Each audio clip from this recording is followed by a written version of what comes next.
Hop là, c'est bon. Merci encore de m'y avoir fait penser, réenregistrer, ouais, super. Donc, on continue. On dit que le théorème de l'énergie cinétique, il nous dit que l'énergie cinétique d'un point B, donc ici à un angle θ quelconque, ok, 1 demi ml carré θ point carré, moins l'énergie cinétique à notre premier angle θ, donc c'est-à-dire moins 1 demi ml carré fois 0 au carré. Pourquoi? Parce qu'on lâche notre pendule au moment où on est à l'angle θ. J'accepte juste les personnes dans la liste d'attente. Donc ce truc-là, ça va être égal à mgl cos θ, ok, est égal à mgl cos θ. Monsieur, s'il vous plaît. Ouais, Moi, je veux juste savoir, pour le travail du poids, ouais. il n'y a pas un moins. Enfin, je sais pas, parce qu'à devant l'intégrale, il y a un moins et en dessous, Ah, en quand vous fait, avez intégré. c'est moi qui l'ai écrit d'une façon un peu brouillonne. En fait, j'ai fait sortir le moins de l'intégrale. Oui, Euh, du coup, en dessous, quand vous intégrez, il n'y a plus ouais. le moins. Ah, en fait, ça vient du fait que une primitive de sinus de θ est donnée par cosinus de θ. Enfin, par moins C'est cosinus. vrai. Voilà. Ok, c'est vrai, ouais. Merci T'inquiète, beaucoup. t'inquiète. Du coup, voilà ce qu'on a. On trouve du coup que 1 demi ml carré θ point carré moins ce truc-là qui du coup vaut 0, puisque je vous rappelle, à l'angle θ égale pi sur 2, eh bien, il n'y a aucune vitesse. C'est égal à mgl cosinus θ. Voilà. OK? Maintenant, donc je vais l'écrire juste un petit peu au propre. 1 demi ml carré θ point carré est égal à mgl cos θ. Et là, il nous reste juste une dernière chose à faire. C'est un peu moins intuitif, mais on voit qu'on a un cosinus. On sait que dans l'équation qu'on veut, il y aura un sinus. Du coup, ce qu'on va faire, c'est qu'on va dériver cette équation par rapport au temps. Okay, ça nous fait que finalement, donc là, on refait la même chose qu'avant. Ici, on va dériver θ point, ça nous fait ml, ml carré θ point point. Encore une fois, on dérive d'abord par rapport à θ point, puis on dérive θ point par rapport au point, par rapport au temps, pardon. Pas dériver par rapport au point, ça ne veut rien dire. Puis après, c'est égal à la dérivée de mgl cos θ par rapport au temps. Donc ça veut dire que c'est égal à moins mgl sinus θ. On fait ça fois dθ sur dt, donc fois θ point. Voilà. Et là, vous voyez qu'on a retrouvé le bon truc. Okay, on bidouille juste un peu l'équation comme avant. On peut supprimer tous les m qui sont ici. On peut supprimer le L carré, enfin le L et le L ici. Et on peut supprimer le θ point qu'on a ici. Ce qui nous fait que finalement, L θ point point est égal à moins G sinus θ. Et ça, je vais juste l'écrire comme on avait vu avant. Lθ point point moins G sinus θ est égal à 0. Et c'est génial, on a retrouvé les mêmes équations dans tous les cas. Voilà. Donc, l'équation avec le théorème de l'énergie cinétique était un peu plus dure à obtenir, mais ça se fait aussi. Voilà. En tout cas, moi, je la trouve plus dure à obtenir. Dans tous les cas, on trouve la même équation, et ça, c'est merveilleux. Ça veut dire que la physique est bien construite et que l'univers ne risque pas de s'écouler du jour au lendemain parce que les pendules n'ont pas les mêmes équations. Voilà, du coup, ça, c'est nos trois méthodes qu'on a pour déterminer une équation du mouvement en mécanique. Maintenant, avec le temps qui nous reste, déjà, est-ce que vous avez des questions par rapport à trois méthodes qu'on a décrites ici? Juste reprendre l'énergie cinétique. L'énergie cinétique, ok, d'accord. Et je vois une autre question dans le chat aussi. Excusez-moi, j'ai plusieurs onglets qui se sont ouverts parce que à chaque fois que j'enregistre, ça ouvre des nouveaux onglets. Alors, c'est pas θ plus g sur L sinus θ égale 0. Enfin, θ point point plus g sur L sinus θ égale 0. Si c'est ça, et excuse-moi, j'ai remarqué que ici, en modifiant mon équation, je suis allé un peu trop vite. C'est bien évidemment un plus qui se met ici quand on aurait passé le truc de l'autre côté. Et du coup, ça nous fait du θ point point plus g sur L sinus θ égale 0. Voilà, merci. Et ça, c'est l'équation, vous verrez que quand on prend l'approximation des petits angles, c'est l'équation d'un oscillateur harmonique. Voilà. Donc, je vais réexpliquer rapidement pour l'énergie cinétique, du coup. En fait, c'est la plus simple des deux à obtenir, et vous allez voir pourquoi. On avait trouvé tout à l'heure, avec les coordonnées cylindriques, qu'on avait OM est égal à LUR. Et donc que finalement, la vitesse était égale à L θ point Uθ. Donc finalement, l'énergie cinétique, c'est égal à 1 demi M fois ce truc-là au carré. Donc ça veut dire fois L carré θ point carré. Et aussi fois Uθ au carré, mais Uθ au carré est égal à 1. Voilà, puisqu'on est dans une base orthonormée. Et donc ça, c'est l'énergie cinétique de manière générale. Okay, maintenant, ce qui se passe, c'est que quand on veut utiliser le théorème de l'énergie cinétique, on dit que EC de B moins EC de A est égal au travail qu'on a ici, donc c'est-à-dire à mgl cosinus θ. L'énergie cinétique de B, donc c'est-à-dire l'énergie cinétique de θ, donc ça veut dire à un angle quelconque. est égal à 1 demi m L carré θ point carré. Maintenant, l'énergie cinétique de A, donc c'est-à-dire l'énergie cinétique au départ, donc à un angle pi sur 2, parce que je vous rappelle qu'au départ, on lance le pendule avec un angle pi sur 2, eh bien, ça va être égal à 1 demi m L carré, enfin, pardon, 1 demi m fois la vitesse qu'on avait au moment où on était à cet endroit-là, donc c'est-à-dire au moment où on lançait le pendule. Et cette vitesse, elle était égale à 0. On prend le pendule, on le jette, elle vaut 0. Voilà. Et c'est comme ça qu'on trouve que la différence d'énergie cinétique, ça vaut ça moins ça, donc finalement juste 1 demi ml carré, θ point carré. Voilà. Ok. Donc ça, c'était pour l'énergie cinétique. Est-ce qu'il y a d'autres questions? En supposant que j'ai bien répondu à celle-là. Et du coup, l'équation du mouvement, à partir de ça, on fait comment? Eh bien, ça, la chose que j'ai envie de te dire, c'est vous verrez ça au second semestre. Okay, vous apprendrez à résoudre cette équation du mouvement. Mais si tu veux, on peut voir très rapidement comment est-ce qu'on fait pour résoudre cette équation du mouvement. Pas la résoudre, juste la retrouver. Ah, la retrouver? Tu veux dire laquelle des trois méthodes il faut utiliser? Avec celle-là, avec cette méthode. Ah, bah justement, c'est ce qu'on vient de faire ici. En fait, on a... mince, pas manque de chance, c'est ce que je viens d'effacer. En fait, comment dire? En fait, ce qu'on fait, c'est qu'on dit que cette énergie cinétique-là, moins cette énergie cinétique-là, c'est égal au travail, d'accord? Donc, c'est-à-dire que 1 demi ml carré θ point carré moins 0, c'est égal au travail, donc c'est-à-dire à mgl sinus θ. Mgl cosinus θ, pardon. Et puis après, tu dérives ça, ok? Je réécris juste très rapidement ce que je viens d'effacer. 1 demi ml carré θ point carré est égal à mgl cos θ. Voilà, ça c'est ce qu'on a trouvé en appliquant le théorème de l'énergie cinétique. Puis après, on dérive ça. Okay, là, j'ai juste dérivé cette relation pour retomber là-dessus. Ok? Pour passer de là à là. Ok, merci. T'inquiète, pas de problème. On a dérivé par rapport au temps. Voilà. Ok. Et merci d'avoir répondu à la question chat. Oui, c'est ça. En fait, on prend OM est égal à RER, puis après, on dérive deux fois pour arriver à l'accélération, en utilisant les relations cinématiques qu'on connaît. Ok. Maintenant, donc il y a un autre exercice que j'aimerais traiter, mais il me semble que vous en avez déjà traité plusieurs. Ok, alors attendez, on va regarder. Donc le glaçon qui glisse, il me semble que tout le monde l'a vu en cours, qui est l'exercice 3. Le pendule qui casse, je ne suis pas sûr, mais je crois aussi. Pendule qui casse, je crois pas. Ah, ok, d'accord. Je peux me tromper. Ah, ok. Je sais pas. Est-ce qu'il y a des gens ici dans cette salle qui ont déjà vu le pendule qui casse? On ne sait pas il fallait voir quand est-ce que la tension du fil elle est égale à 0. Non, il y a une petite subtilité par rapport à ça. La tension du fil est égale à 0, ça serait pour autre chose. Ça serait pour un autre exercice. Et ok, il y a une classe qui a déjà vu, du coup, on va éviter de se pencher là-dessus. Ok. Alors.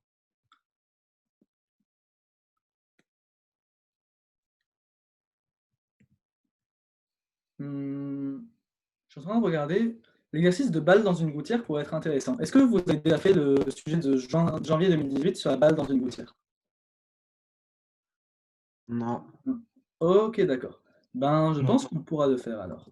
Je regarde juste. Ok, j'espère qu'on aura le temps de le faire, puis après de traiter un peu les conditions d'équilibre, qui est aussi un aspect qui est vachement intéressant. On peut faire le Blue Fire. J'avoue que le Blue Fire a quand même l'air vachement drôle.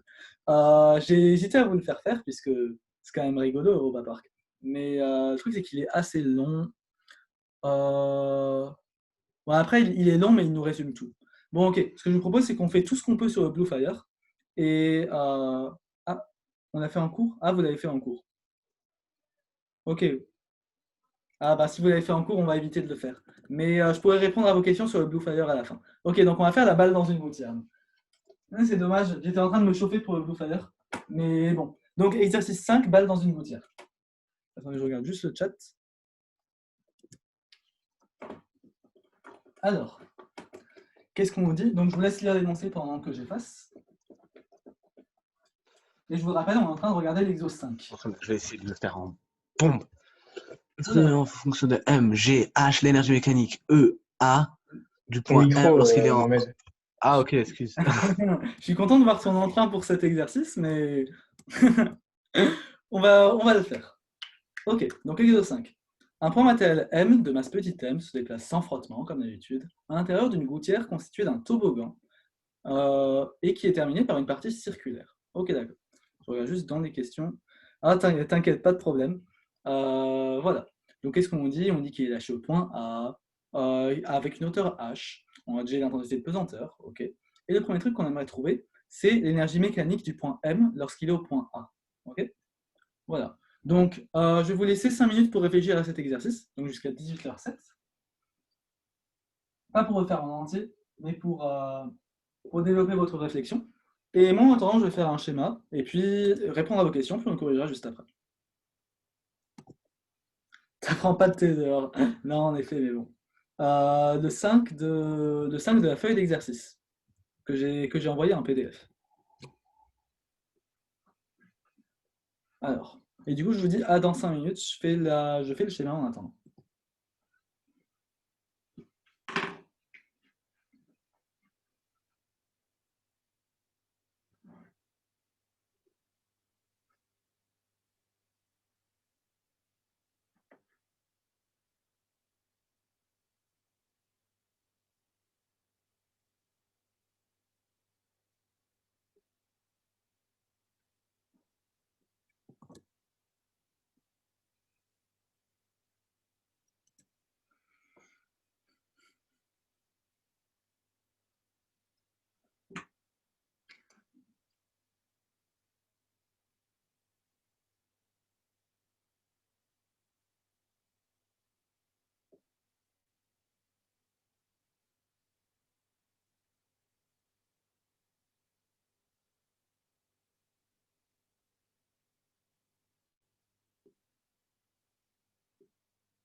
Ok, alors on va commencer à corriger.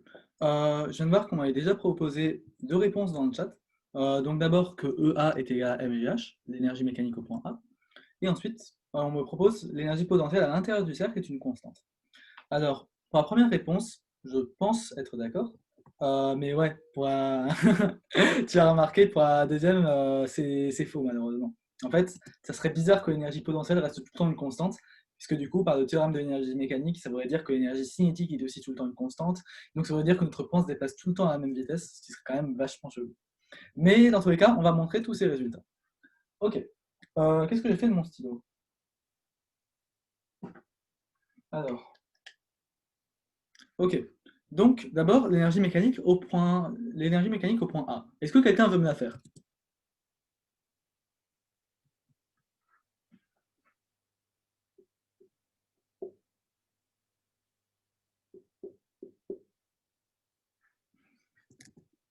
Alors, EM est égal à EP plus EC, donc c'est égal à MGH plus 0. C'est ça, ouais. Alors, on sait que déjà l'énergie potentielle au point A, ça va être égal à mg fois la hauteur z, donc c'est-à-dire à mgh, parce qu'ici, il n'y a que le poids qui a une force en action. Okay, et on sait que l'énergie potentielle liée au poids, c'est toujours mg fois la hauteur. Et ensuite, plus 0. Pourquoi? Parce qu'on sait qu'on commence ici. Si on commence, il n'y a pas de vitesse au départ. Donc l'énergie cinétique, ça vaudra 1 demi m fois 0 au carré. Et Voilà. on ne prend pas en compte la résistance du support? On n'apprend pas en compte, non, parce que quand on va faire le calcul de l'énergie potentielle, on va voir que l'énergie potentielle liée à la réaction du support est égale à 0. Okay. Voilà. Mais c'est une question très pertinente. On m'a d'ailleurs posé la question à la séance précédente. Ouais, on ne prend pas en compte l'énergie potentielle liée à la réaction du support va être égale à 0. Ok. Donc finalement, on trouve que l'énergie mécanique au point A est égale à mgh plus 0. On propose autre chose pour la question suivante. L'énergie potentielle dans le cercle, c'est égal à mgr facteur de cos θ plus c. Ok, c'est le même principe que tout à l'heure. C'est exactement ça, c'est le même principe que tout à l'heure. Et du coup, on va le remontrer très rapidement, puisqu'on va quand même pas passer toute notre vie à faire des pendules. Donc, l'énergie potentielle du point M lorsqu'il est à l'intérieur du cercle. On a donc, comme avant, on redéballe très rapidement le calcul. Le poids est égal à mg facteur de L. Donc, ils nous disent que c'est R0 de rayon, il me semble. Voilà. mg facteur de R0. Mince, qu'est-ce que je suis en train de... Attendez juste. Je suis en train de fatiguer. Je ne sais pas si ça se voit, mais je fatigue. Donc, c'est égal à mg cos θ UR moins sin θ Uθ, avec UR et Uθ qui sont des vecteurs des coordonnées cylindriques. Je vais quand même les représenter rapidement, même si on les avait déjà vus avant. On a que du coup UR est comme ça et Uθ est comme ça. Et ensuite, en écrivant le poids et en le projetant dans la base cylindrique, vous retrouvez exactement ces résultats-là. Ok. Et donc finalement, et on sait que dr c'est égal à L dθ Uθ, encore une fois parce que c'est égal à V dt. Et donc finalement, on trouve que l'énergie potentielle DEP, l'énergie potentielle élémentaire, c'est égal à moins ce truc-là, scalaire dr, ok, ce qui nous fait moins mg, donc ça nous fait du mg sinus θ L dθ. Voilà. Et donc finalement, en intégrant ça, on trouve que EP est égal à mgl, avec un moins ici, pardon, cos θ, plus une constante. Voilà. Petite remarque, il y avait également, comme avant, quand on faisait le pendule, il y avait l'énergie potentielle qui était liée à la tension.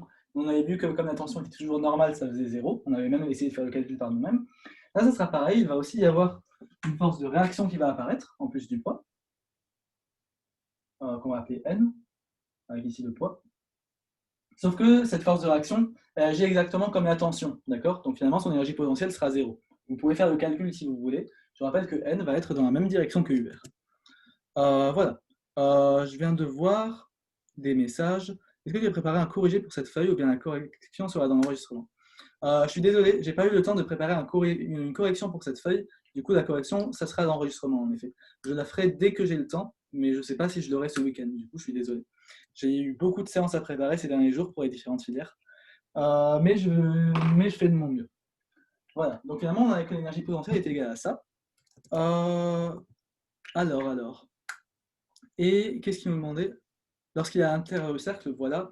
Et maintenant, il ne nous donnait pas forcément d'origine du potentiel, mais on peut la fixer nous-mêmes, d'accord? Donc si on choisit que, comme avant, l'énergie potentielle de θ égale 0 est égale à 0, on trouve que EP, c'est égal à MGR, facteur de 1 moins cos θ. Alors là, j'ai encore utilisé j'ai encore utilisé L comme dans le pendule, sauf que donc là, ça va bien évidemment être le rayon R0 ici. Okay, donc juste corriger rapidement les trucs que j'ai écrits ici. On a du R0, on a du R0. Je n'ai pas utilisé les bonnes grandeurs de l'énoncé. Voilà. Vous vous inquiétez pas, pas de problème. C'était un plaisir de faire cette séance avec vous. Alors, ensuite, une fois qu'on a cette énergie potentielle, qu'est-ce qu'on nous demande? On nous demande de déterminer en fonction de R0, H, G et θ, la norme de la vitesse du point M lorsqu'il est à l'intérieur du cercle. Ok. J'ai une question. Ouais, dis-moi. Comment tu as trouvé le 1 moins cos θ? Comment tu l'as mis en facteur? Là, j'ai utilisé la même condition, j'ai utilisé le même choix de potentiel qu'on avait. Ah, ok, donc on a dit que EP de 0 égale 0, c'est ça? C'est ça, exactement. Voilà. Ah, Là, ok. je me suis permis de faire le calcul rapidement, parce qu'on a fait en détail tout à l'heure, mais c'est ça, voilà. Ok, merci. T'inquiète. Ok, donc maintenant, ce qu'on nous demande, c'est de trouver la vitesse Vm du point lorsqu'il est à l'intérieur du cercle. Ok, donc ça veut dire la... Comment dire ouais. Oui, on nous demande, pardon, la norme Vm de la vitesse. Ok. Est-ce que quelqu'un a une idée pour calculer cette norme?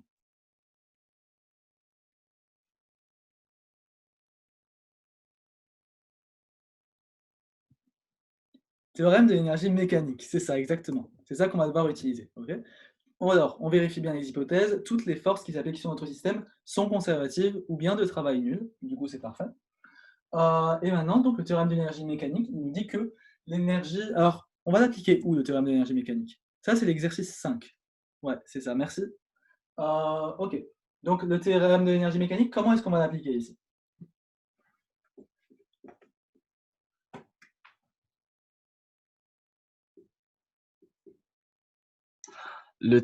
En fait, l'énergie mécanique en A, il est égal à l'énergie mécanique en tout point du cercle.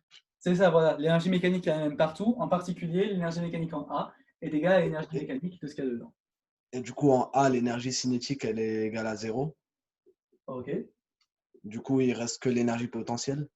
C'est ça, c'est ce qu'on avait calculé ici, en fait, en question. Ouais. Voilà, donc si jamais vous ne saviez pas comment appliquer le théorème, eh bien, il y avait déjà l'énoncé qui nous indiquait les points importants. Ok, donc j'écris juste ça. MGH, c'est égal à l'énergie mécanique au point M, donc c'est-à-dire un point M quelconque à l'intérieur du cercle. Et donc ça sera égal à quoi? Ça sera égal à 1/2 de MV carré. Ok. Plus donc ça, c'est l'énergie MGH. cinétique à un point M quelconque. Et plus du coup, ce que tu as dit, c'était ça, c'est ça? Oui. Voilà, super. Parce que du coup, on rajoute l'énergie potentielle qu'on a calculée dans la question d'avant. MGR0, facteur de 1 moins cos θ. Ok. Donc là, vous voyez, l'énoncé nous a quand même vachement guidé. Il nous a demandé de calculer l'énergie mécanique à utiliser pour le point A, l'énergie potentielle à utiliser pour un point quelconque. Ok. Et donc finalement, là, on a notre équation, c'est parfait. En fait, là, on a gagné. Maintenant, il reste juste à bidouiller notre équation. Ok. Ça nous fait finalement que... donc là, je vous rappelle, nous, on cherche Vm, on va juste avoir à l'isoler, d'accord?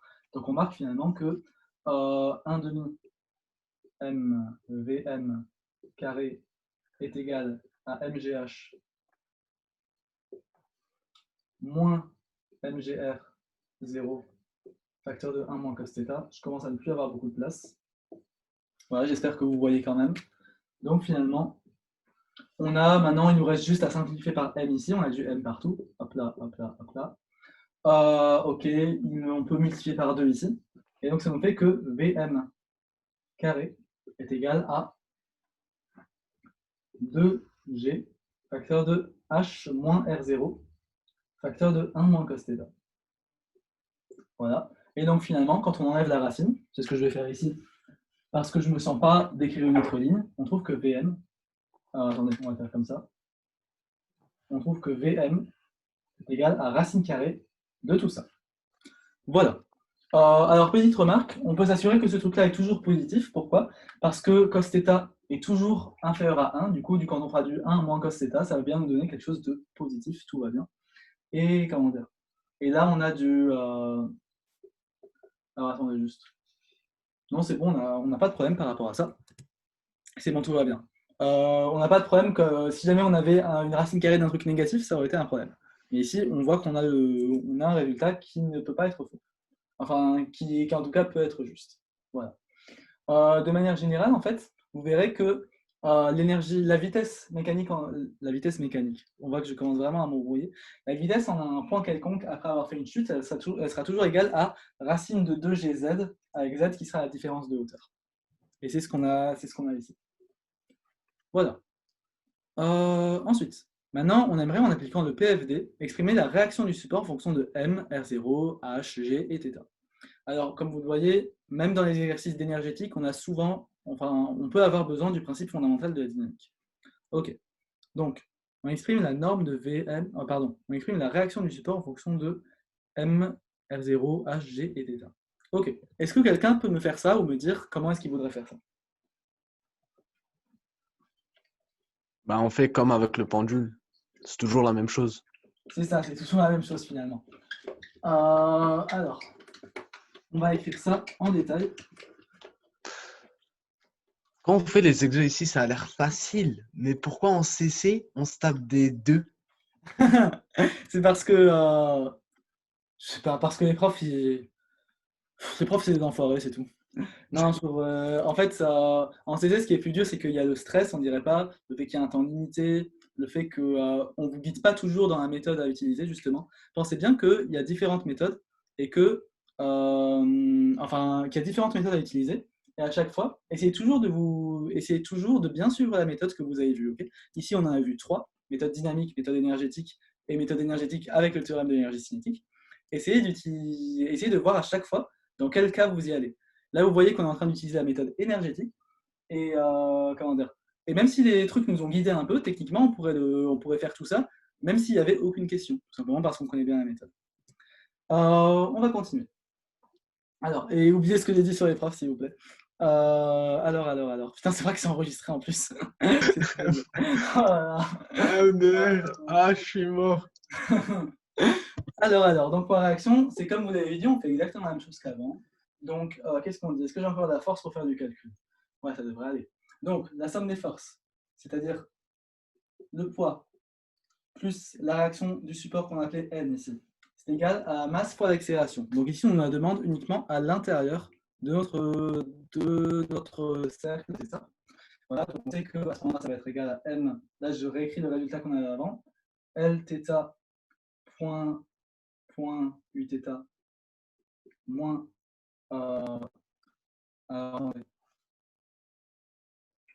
oui, c'est ça. ML moins LA point carré UR. Donc là, c'est la cinquième heure de cours, je commence à se passer. Alors. Voilà. Donc ça, c'est notre PFD qu'on a appliqué. Maintenant, on écrit que le poids, on avait dit que c'était mg cos θ UR moins sin θ Uθ. C'est plus du coup la réaction qu'on peut écrire N UR. Voilà. Ça va être égal à quoi? Ça va être égal à ce qu'on a écrit juste avant. Donc M facteur de L θ point Uθ moins L θ point carré UR. Voilà. Alors, je regarde juste ce qu'on m'a envoyé dans le chat. Ok. Alors. Donc on a ça, et maintenant, comme d'habitude, on a juste à projeter selon les différents vecteurs. Okay. Donc la composante, là ici, ce qui va nous intéresser, ça va être la composante selon UR, puisqu'on demande la réaction. Okay.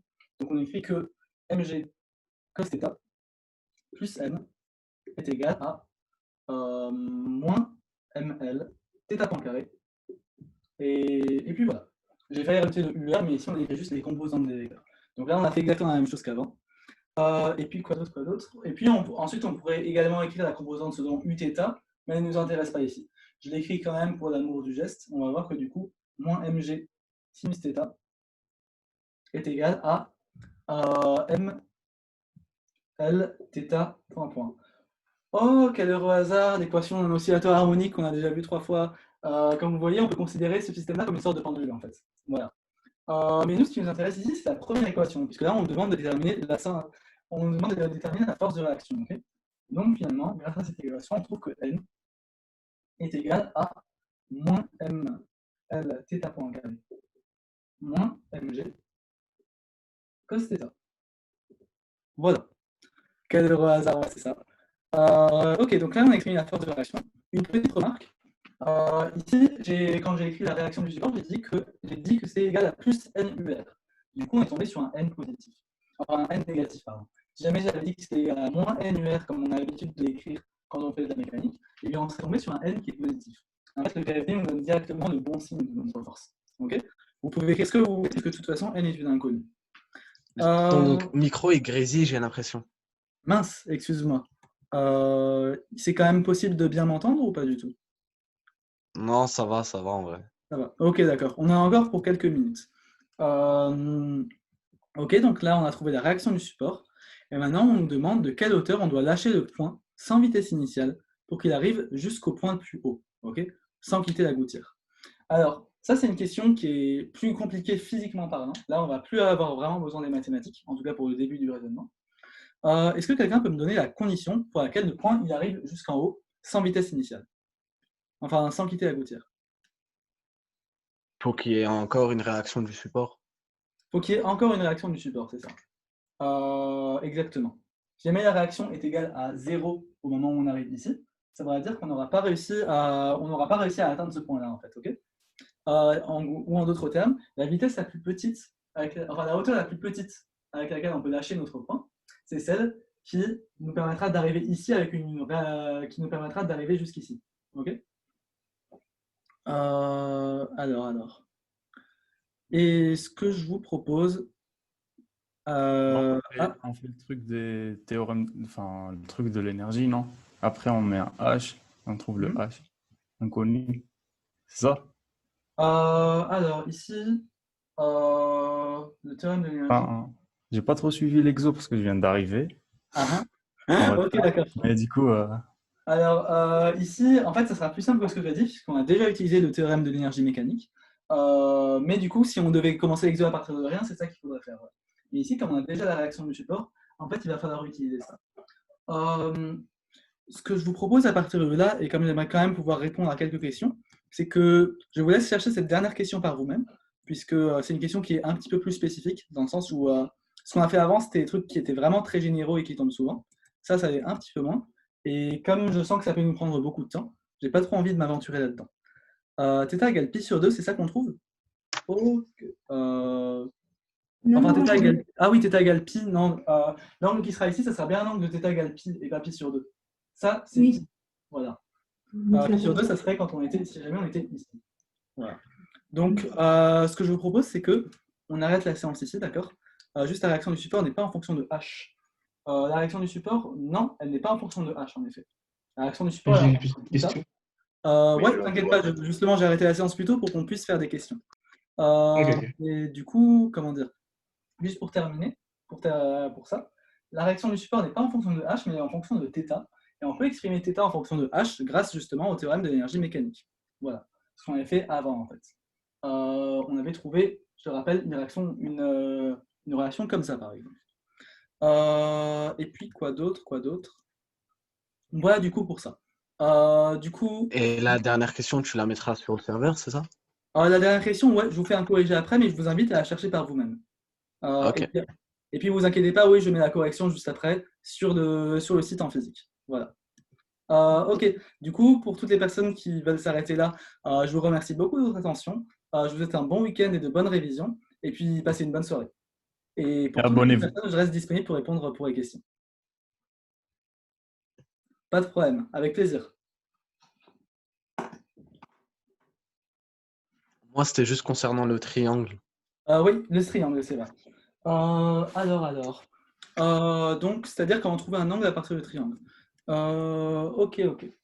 Alors, juste avant que tu fasses, j'avais une question sur ça.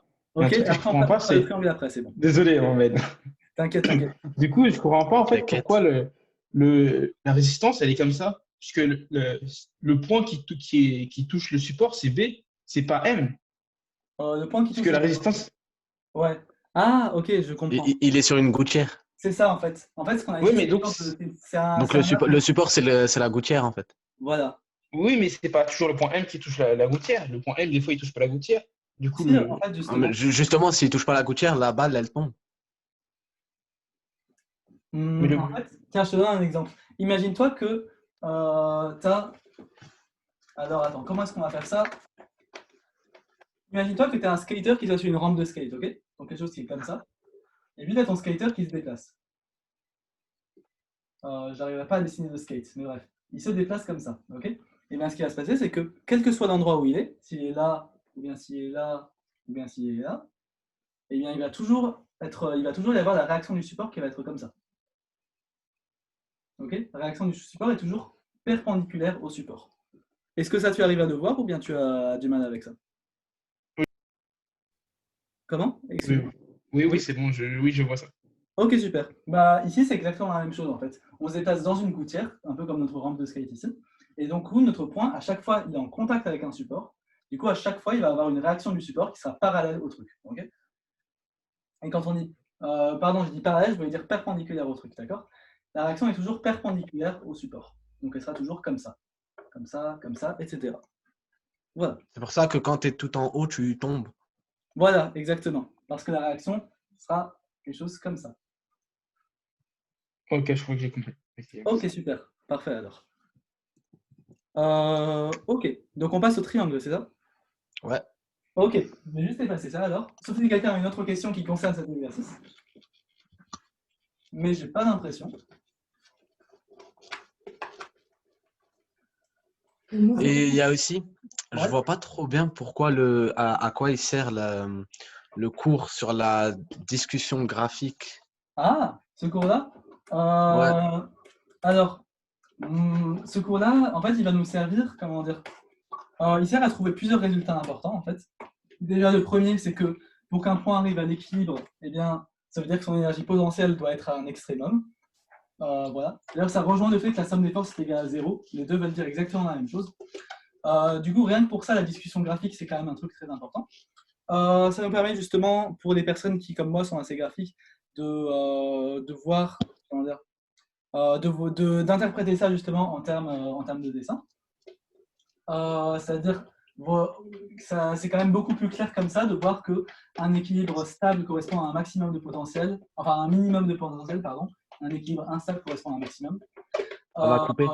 Et puis, dernière chose, c'est parce que... Ça va couper. Comment?